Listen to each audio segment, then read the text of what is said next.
Welcome everyone to our Easter celebration. Just early this morning I got a report from the Wall Street Journal. No, not the Wall Street Journal. What's it called? New York Times.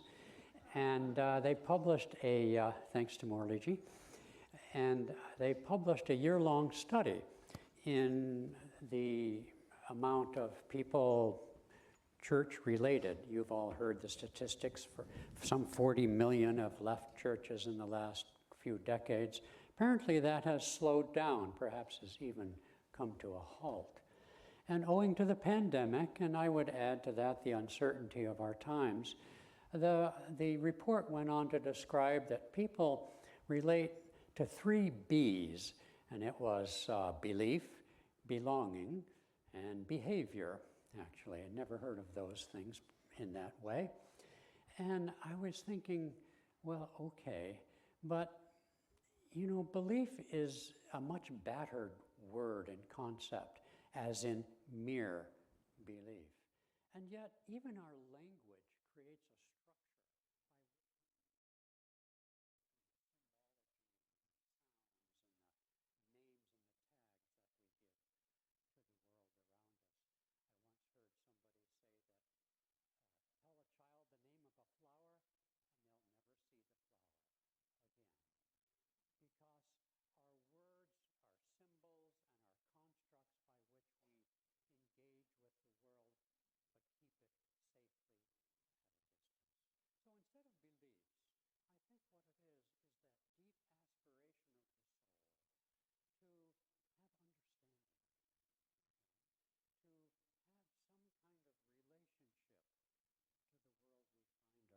selves in. Belonging is certainly part of that, but that generally refers to more of a human sense of belonging, which too is a very deep need. Why? Because we are, as they say in Israel, "Hear, O Lord, the Lord our God is one." We are one.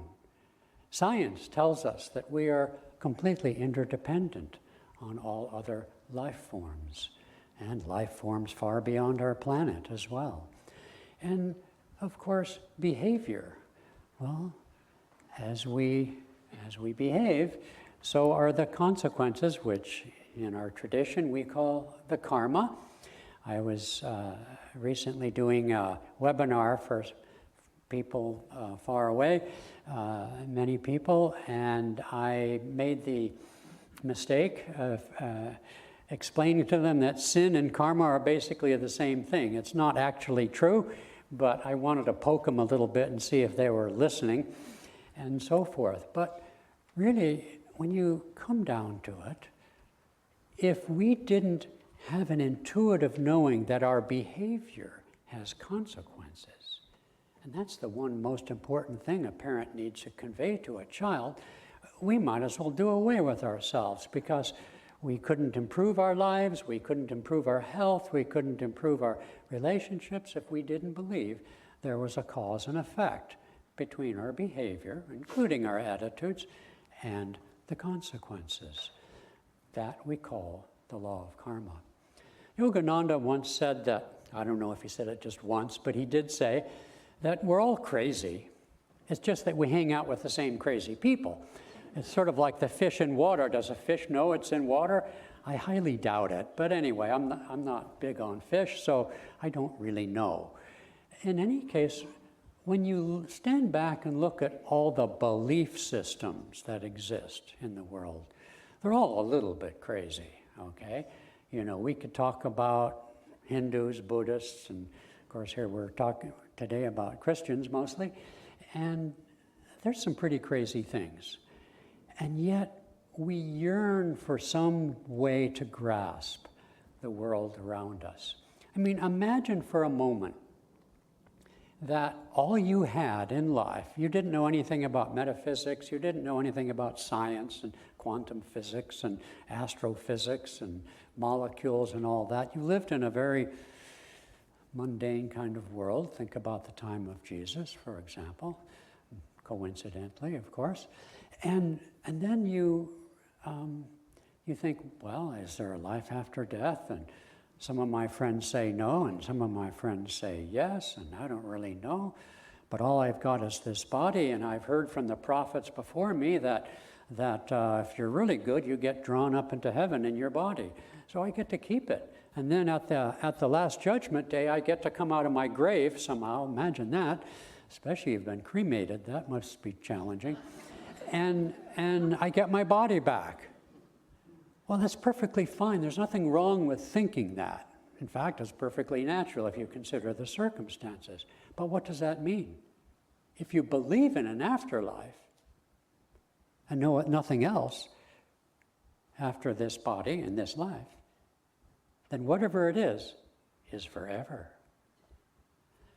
So you see, when you analyze things that people gather in a place like this who lean towards constructing the world in the way of karma and reincarnation, as we do, and as millions and billions of other people have, and great rishis and saints have averred, then that looks pretty silly, doesn't it? Heaven and hell forever. But I'll tell you, for some people, it worked pretty well because that's all they had.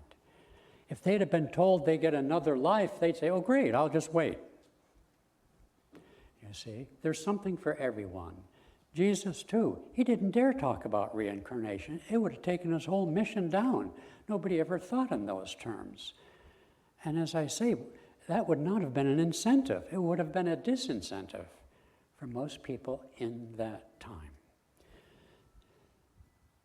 And yet, at the kernel of all great avatars, saints and masters, is a kernel of truth. And though Yogananda said Christ may have been crucified once, but his teachings have been crucified daily ever since, that's going to be as true as any other faith profession. You know, we're all subject to that. We all have the tendency to pull down to the level of bunny rabbits, for example. A very deep teaching. And so we need to have compassion. We need to be forgiving. I mean, when you strip away the churchianity that some of you perhaps have been traumatized, others have no relationship whatever, and some of you have been blessed. And I count myself as one who has been deeply blessed by my experience in what for me was Catholicism, and even going so far as to study for the priesthood. Doesn't matter. If you strip whatever it is away, good, bad, or neutral, and you absorb yourself in the words of Christ, you will have a profound experience. The Sermon on the Mount in chapter 5 of Matthew, for example, exudes the love for all beings. Exudes also, however, the truth and consequences, the consequences of our action. He came and he'd certainly upset the apple cart of many people, as did Buddha, in fact, and as do all great saints. A new age has been ushered in that, although nothing new under the sun, is revolutionary. Just as our culture focuses on the individual now as the self, where does that lead us? Chaos, confusion, polarization. And yet even science says, go deeper. We are all interdependent. There's that deep urge mentioned in that Time Magazine, Wall Street, what was it called? New York Times article. That deep impulse for all of us to know the truth that shall make us free. In my recent webinar and some articles I've written over the last few days called The Last Days of Jesus, the Palm Sunday, Thursday, the Last Supper, and the crucifixion, and then later today I'll release the resurrection. But, I mean, I've read the Bible, certainly the New Testament, many times, but it really struck me. I've always known that the Last Supper is really the most poignant, the deepest, the most engaging, spiritually engaging part of the Gospels. And when I actually look with my analytical mind, I realized that the three synoptic gospels basically all did a photocopy job, and it's one chapter. But you go to John, and he has 5 chapters. Now, I'll admit, he probably got to the end of his story and realized he had a lot of material, and he probably stuffed it in there. As a writer, I think I understand that. But it doesn't matter. It's so deeply, deeply moving. 5 chapters dedicated to Jesus' last words, his last day, in essence, with his beloved disciples. And in that, he starts off, and he shows us the timeless lessons that we all should live by, could live by, have been encouraged to live by. What does he do? He gets up from the supper, takes off his outer garment for some reason, I don't know, and then he ties a towel around his waist, okay? And he fills a basin with water, and he goes around to each person, each of the disciples there, and washes their feet. He gets to Peter, who is a real character, and Peter says, "Don't wash my," saying, in a sense of humility, I suppose, "Don't wash my feet, Lord." They had a sense of humor, too. Jesus looks at him and says, "If you don't let me wash my feet, I'll have nothing to do with you." And then Peter jumps up and says, "Wash my head then." And so he washes their feet, and then he sits back down and says, "Do you know what I've just done? I have given you the example of how to love one another." And this is the part in the Gospels where he says, "If ye are my disciples, love one another as I have loved you." And then he says, "From now on, I call you my friends." No more whatever, they did call him master, and those who lived with Paramhansa Yogananda, our preceptor, our guru here, called him master, and in our average casual conversations here at Ananda and some of our talks, we refer to Yoganandaji as master, as they did. He said, "No longer, we are friends." And those of us who are followers and even disciples of this lineage, and you study the lineage in the autobiography of a yogi, you'll see that the characteristic feature of the relationship of let's say, Paramhansa Yogananda to his guru, Sri Yukteswar, and Sri Yukteswar to Lahiri Mahashaya, the far left, you'll see that the characteristic feature was a bonded sense of friendship. When Lahiri Mahashaya was called into the Himalayan hills by Babaji, the peerless master in tune with Jesus Christ, and was reawakened at age 33 to his own spiritual stature, Babaji revealed that he had followed him through the ether, through the astral world between births, and waited until the time was right to reawaken him into his work, his mission in his particular life. That mission was to resurrect meditation, especially Kriya Yoga. You see, all of these beliefs that we have, for 2,000 years, what difference did it make that Jesus was the only begotten? By the way, he didn't use the word only anywhere, but what difference did it make? It was just them, right? If Jesus had said, "Hey guys, there's a bunch of me. There's some in India, and there's, they always coming time and again," that would have taken his mission down. That people say, "Well, where are they? Who are they?" That wouldn't have worked for him. So it was perfectly fine that it's deeply devotional that a Christian disciple would see their Lord and Master, see themselves as a disciple, as Jesus Christ is the only Son of God. For them, they are. That's not the deeper teaching. Our beliefs have come to the point where they separate us, you see. And into this world, and particularly to the West, for reasons that probably don't need to be enumerated, Paramhansa Yogananda. Jesus formerly had come to Babaji and said the art of meditation, the art of inner communion, the importance of achieving a direct personal perception of God, of divinity, has been lost in the Western churches. Please send somebody to the West to resurrect that art, which existed in the early church, which has lasted longer in the Orthodox Church of the East, but has been all but lost by cynicism, skepticism, and so forth. The miracle of the resurrection, Yogananda said his own guru, Sri Yukteswar, appeared to him after he was buried 3 months later. These things, and we use cell phones and computers.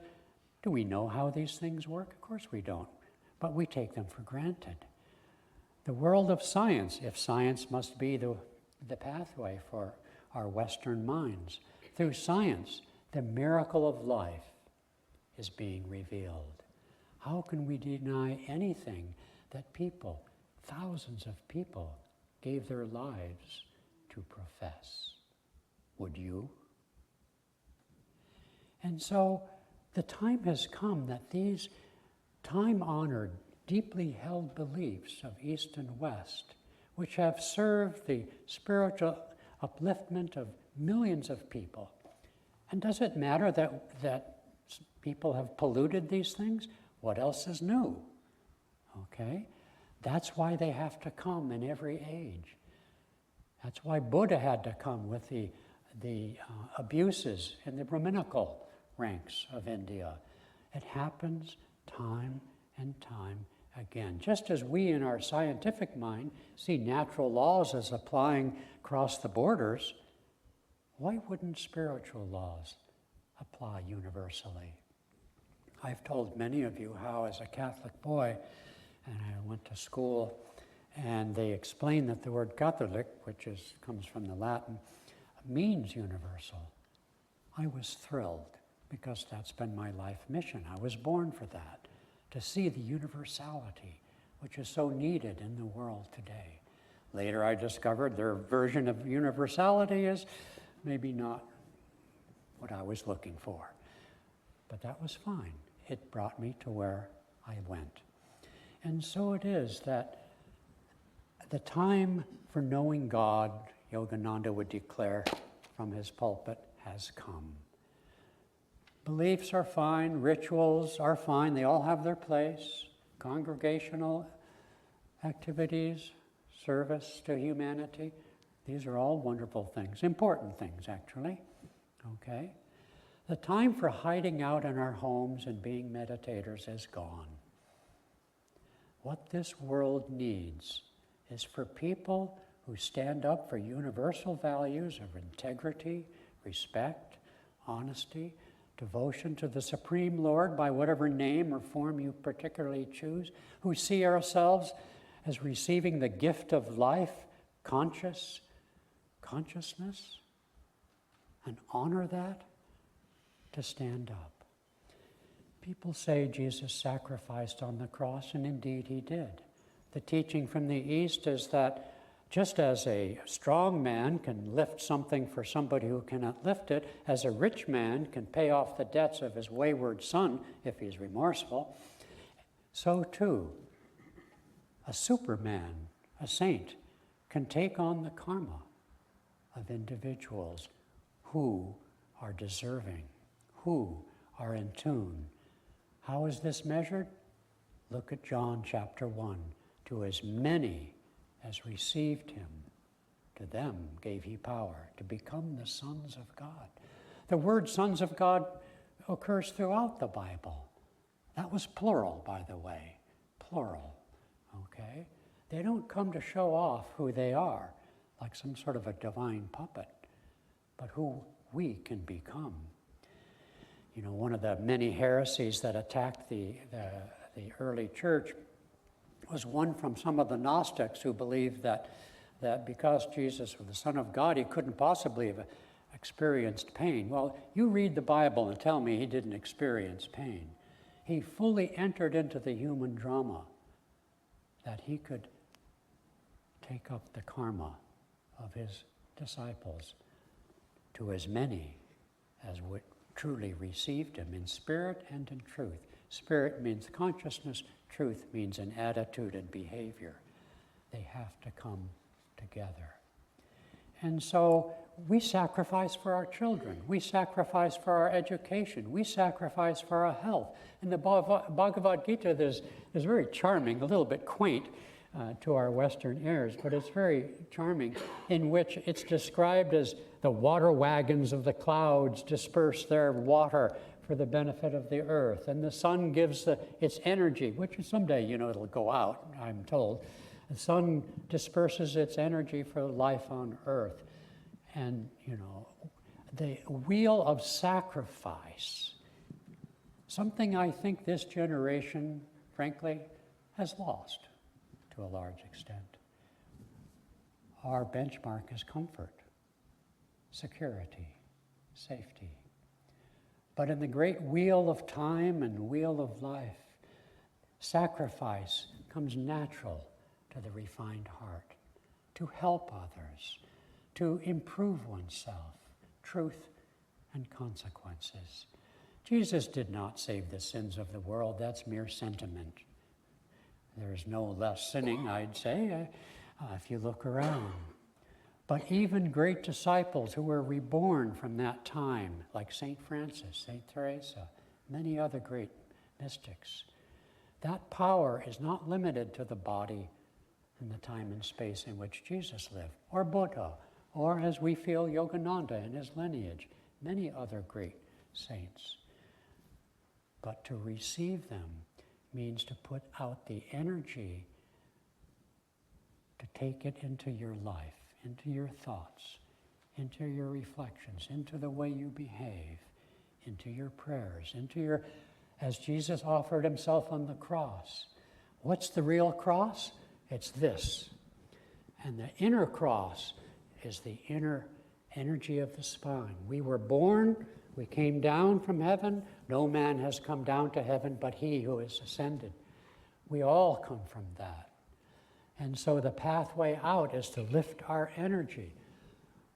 I lift my eyes unto the hills from whence cometh my help. The hills, the east of the body is here at the spiritual eye. And as Christ gave his life for others, we offer our lives to the inner Christ. The world has been created. God alone, Advaita Vedanta, there is nothing but God. Hear, O Israel, the Lord our God is one. And so it is, we reascend step by step, first by going within. And the outer Christ guru comes to awaken that Christ. That inner Christ then blossoms and then begins to see the entire world as a manifestation of the only substance, the only reality there ever has been and ever will be, forever and in ever. Amen. Which is God. God alone. God is all. And then when those two unite, when the inner Christ within us unites with seeing the Christ, the Spirit, and all creation, we have worked out our karma. We have loved all beings, as Buddha has said. Then together we unite and enter the transcendent spirit. How much time does that take? Doesn't matter. It's happening right now. We don't have to worry about time and space. This is what we celebrate today. The resurrection of our divine consciousness. Yogananda called it Christ consciousness, or can be called Krishna. It doesn't matter what the words are.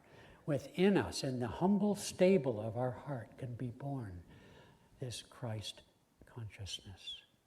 But it has to be nurtured to be full grown daily in prayer, service, meditation, and love for all beings. This is what we celebrate on Easter Day, our potential to become sons of God. We are much blessed.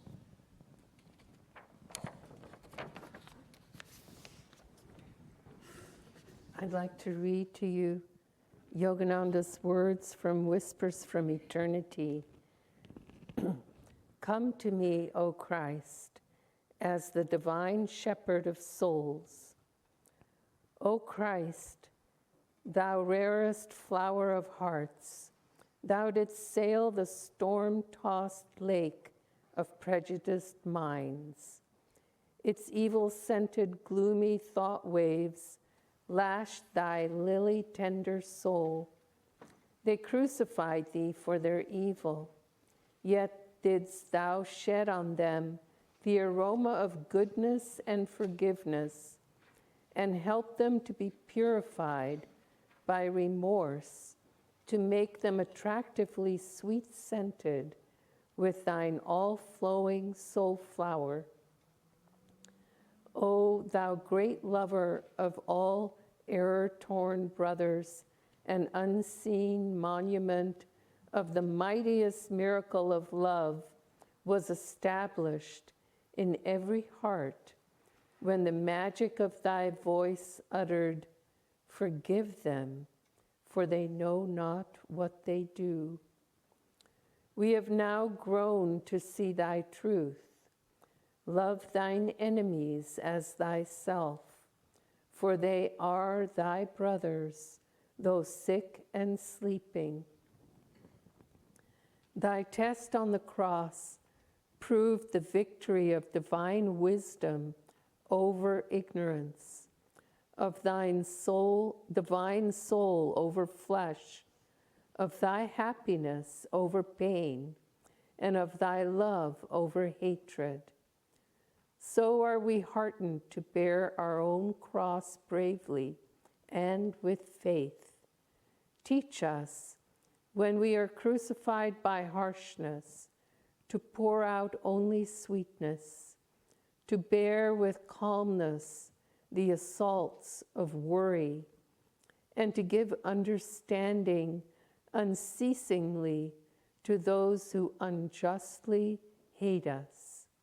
O shepherd of soul, wandering hearts are seeking of themselves the one fold of divine devotion. We have heard the ever-calling music of thy infinite kindness. Our one desire is to find our home in thee, to receive the cosmic Father with the joyous open eyes of wisdom, and to know that all of us are sons of our own one God, calling to one another by the watchword, love him who loves you, and love all who love you not. Let us rally beneath the canopy of the universal oneness of the Christ. Amen.